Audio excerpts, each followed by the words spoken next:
Assalamualaikum warahmatullahi wabarakatuh. Baiklah, kami dari kelompok 6 akan mempresentasikan sejarah peradaban Islam pada masa dinasti Abbasiyah. Yang kami bahas itu adalah masa kemunduran pada dinasti tersebut. Yang kelompok 6 beranggotakan Halimatus Sa'diyah, Sari Alum Hasibuan. Baiklah, kali ini Halimah akan menjelaskan dinasti-dinasti yang memerdekakan diri dari Baghdad. Sebenarnya, disintegrasi politik itu sudah terjadi di akhir zaman Bani Umayyah. Akan tetapi, berbicara tentang politik Islam dalam lintasan sejarah, akan terlihat ada banyak perbedaan antara pemerintahan Bani Umayyah dengan pemerintahan Bani Abbas. Kemungkinan bahwa para khalifah Abbasiyah sudah cukup puas dengan pengakuan nominal dari provinsi-provinsi tertentu dengan pembayaran upeti tersebut. Alasannya yang pertama, mungkin para khalifah tidak cukup kuat untuk membuat mereka tunduk kepadanya. Yang kedua, penguasaan Bani Abbas lebih menitik beratkan pembinaan, peradaban, dan kebudayaan daripada politik ekspansi. Akibat dari kebijakan itu, provinsi-provinsi tertentu di pinggiran mulai lepas dari genggaman penguasa Bani Abbas. Berikut dinasti-dinasti kecil yang memerdekakan diri dari kekuasaan Bani Abbas di bagian timur Baghdad. Pertama yaitu dinasti Samaniyah 203 Hijriah sampai dengan 395 Hijriah. Wilayah kekuasaan dinasti Samaniyah meliputi daerah Khorasan atau Irak dan Transoksania di Uzbekistan yang terletak di sebelah timur Baghdad. Ibu kotanya adalah Bukhara. Dinasti Samaniyah didirikan oleh Ahmad bin Asad bin Saman Khudad. Puncak kejayaannya tercapai pada masa pemerintahan Ismail bin Ahmad atau Ismail I, penguasa ketiga dinasti ini. Ismail II Al-Muntasir, khalifah terakhir Samaniyah, tidak dapat mempertahankan wilayahnya dari serangan dinasti Kharakhan dan Ghaznawi. Dinasti Samaniyah berakhir setelah Ismail terbunuh pada tahun 395 Hijriah atau 1005 Masehi. Peninggalan dinasti Samaniyah berupa mausoleum Muhammad bin Ismail al-Bukhari, atau mausoleum itu kita sebut juga dengan monumen makam yang luas dan megah. Dan Muhammad bin Ismail al-Bukhari adalah seorang ilmuwan muslim. Berikutnya adalah dinasti Safariyah. Dinasti Safariyah ini adalah dinasti Islam yang paling lama berkuasa di dunia Islam. Wilayah kekuasaan dinastinya itu meliputi kawasan Sijistan di Iran. Pendiri dinasti ini tuh adalah Yaqub bin Lais as-Safar, seorang pemimpin kelompok Khawarij di provinsi Sijistan, Iran. Dinasti Safariyah di bawah kepemimpinan Amr bin Lais berhasil melebarkan wilayah kekuasaannya sampai ke Afghanistan Timur. Pada masa itulah, kekuasaan dinasti Safariyah mencapai puncaknya. Dinasti ini semakin melemah karena pemberontakan dan kekacauan dalam pemerintahan. Akhirnya dinasti Ghaznawi mengambil alih kekuasaan dinasti Safariyah.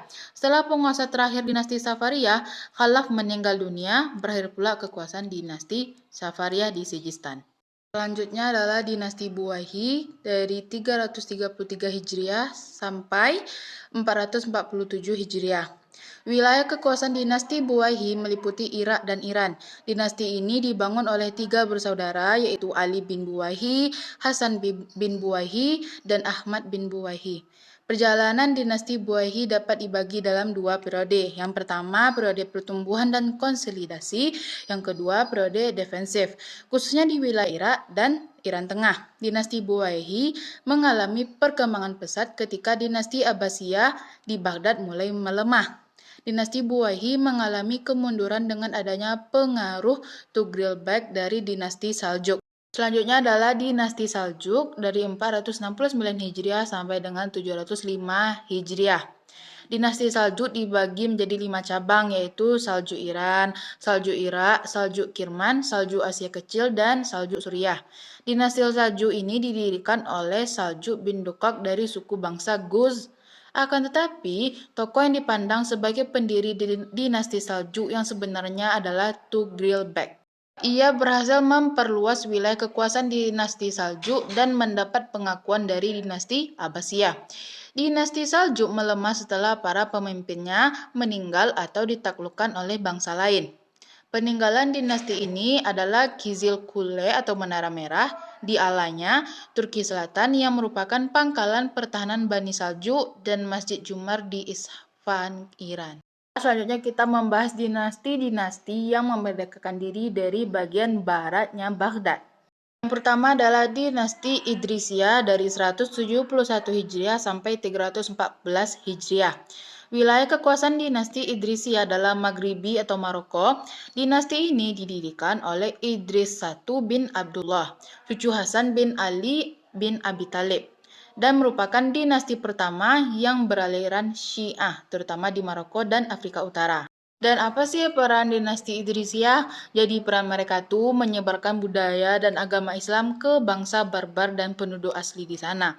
Dinasti ini runtuh setelah ditaklukkan oleh dinasti Fatimiyah pada tahun 374 Hijriah atau 985 Masehi. Dinasti Idrisiyah antara lain meninggalkan Masjid Karawiyin dan Masjid Andalusia. Selanjutnya dinasti yang kedua yaitu dinasti Aghlabiyah dari 184 Hijriah sampai 296 Hijriah.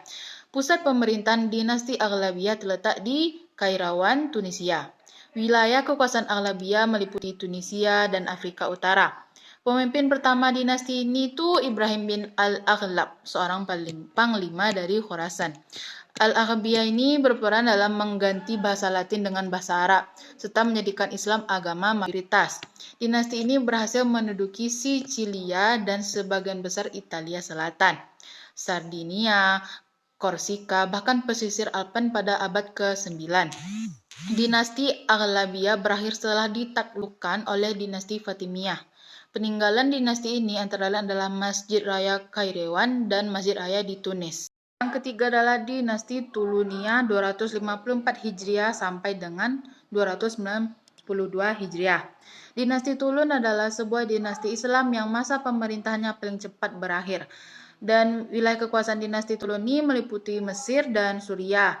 Pendirinya adalah Ahmad bin Tulun, putra seorang Turki yang diutus oleh gubernur Transoksania di Uzbekistan, membawa upeti ke Abbasiyah. Dinasti Tulun yang memerintah sampai 38 tahun berakhir ketika dikalahkan oleh pasukan dinasti Abbasiyah dan setelah Khalifah Saiban bin Tulun terbunuh. Jadi di situ mereka kalah atau berakhir. Dinasti Tulun banyak sekali mencetak berbagai prestasi. Selanjutnya adalah dinasti Hamdaniyah 292 Hijriah sampai dengan 394 Hijriah. Dinasti Hamdaniyah adalah dinasti yang berkuasa di Aleppo, Hamdan bin Hammud yang bergelar Al-Hajjaj. Dinasti Hamdaniyah di Mosul dipimpin oleh Hasan yang menggantikan ayah Al-Hajjaj. Kepemimpinan Hasan mendapat pengakuan dari pemerintahan Baghdad. Dinasti Hamdaniyah di Aleppo oleh Ali Saifuddaulah merebut Aleppo dari dinasti Ikhsidiyah. Dinasti Hamdaniyah di Mosul maupun di Aleppo berakhir ketika pemimpinnya meninggal. Dinasti yang kelima yaitu dinasti Fatimiyah 909 Masehi sampai dengan 1171 Masehi. Wilayah kekuasaan dinasti Fatimiyah meliputi Afrika Utara, Mesir, dan Suriah. Berdirinya dinasti Fatimiyah dilatar belakangi oleh melemahnya dinasti Abbasiyah. Abdullah Al-Mahdi mendirikan dinasti Fatimiyah yang lepas dari kekuasaan Abbasiyah. Dinasti ini mengklaim sebagai keturunan garis lurus dari pasangan Ali bin Abi Thalib dan Fatimiyah binti Rasulullah. Dinasti Fatimiyah mengalami puncak kejayaan pada masa pemerintahan Al-Aziz. Kebudayaan Islam berkembang pesat pada masa dinasti Fatimiyah, yang ditandai dengan berdirinya Masjid Al-Azhar. Masjid ini tuh berfungsi sebagai pusat pengkajian Islam dan ilmu pengetahuan. Dan dinasti ini tuh berakhir setelah Al-Adid, khalifah terakhir dinasti Fatimiyah, jatuh sakit. Adalah dinasti Ayyubiyah 569 Hijriah sampai dengan 650 Hijriah. Pusat pemerintahan dinasti Ayyubiyah adalah Kairo, Mesir. Wilayah kekuasaannya meliputi kawasan Mesir, Suriah, dan Yaman. Dinasti Ayyubiyah didirikan oleh Salahuddin Yusuf Al-Ayyubi setelah menaklukkan khalifah terakhir dinasti Fatimiyah, Al-Adid. Salahuddin berhasil menaklukkan daerah Islam lainnya dan pasukan salib. Salahuddin adalah tokoh dan pahlawan perang salib. Selain dikenal sebagai panglima perang, ia juga mendorong kemajuan di bidang agama dan pendidikan. Berakhirnya masa pemerintahan dinasti ini ditandai dengan meninggalnya Mailikal Asyaraf Muzaffaruddin, sultan terakhir dan berkuasanya dinasti Mamluk. Selanjutnya, faktor-faktor kemunduran dinasti Abbasiyah akan dibahas oleh Sari Alum Hasibuan. Kepada Sari dipersilahkan. Baiklah, terima kasih kepada moderator yang telah memberikan saya untuk menjelaskan faktor penyebab kemunduran dinasti Abbasiyah. Persaingan antara bangsa Khalifah Abbasiyah didirikan oleh Bani Abbas yang bersekutu dengan bangsa Persia. Persekutuan itu dilatar belakangi oleh persamaan nasib kedua bangsa tersebut, yakni sama-sama pernah mendapatkan penindasan dari Daulah Umayyah. Faktor terjadinya kemunduran dinasti Abbasiyah ada dua, yaitu faktor eksternal dan faktor ekstrim. Berbeda dengan Daulah Abbasiyah yang ditegakkan tidak di atas asabiyah tradisional. Wilayah kekuasaan Abbasiyah pada periode awal sangatlah luas, meliputi berbagai bangsa, diantaranya Maroko, Syria, Mesir, Turki, India, Persia. Meskipun mereka berbeda secara geografis, akan tetapi mereka disatukan oleh suatu bangsa yang semit. Akhir dari kekuasaan dinasti Abbasiyah. Seperti dengan pendahulunya, dinasti ini mengalami kemunduran pada masa akhir kekuasaannya. Perebutan kekuasaan di antara keluarga sendiri mulai muncul. Setiap wilayah yang ketika itu disebut sebagai provinsi mulai memisahkan diri dari pemerintahan pusat. Sementara itu, beberapa dinasti kecil mulai memisahkan diri hingga akhirnya kehancuran dinasti. Berakhirnya kekuasaan dinasti Seljuk atas Baghdad merupakan awal dari periode kelima. Khalifah Abbasiyah tidak lagi diperintah oleh satu dinasti tertentu, walaupun banyak dinasti Islam berdiri. Para Khalifah Abbasiyah mulai berkuasa kembali, tetapi hanya di Baghdad dan sekitarnya. Tentunya di wilayah yang sempit, dan dapat membuktikan betapa lemahnya strategi kekuatan politik Khalifah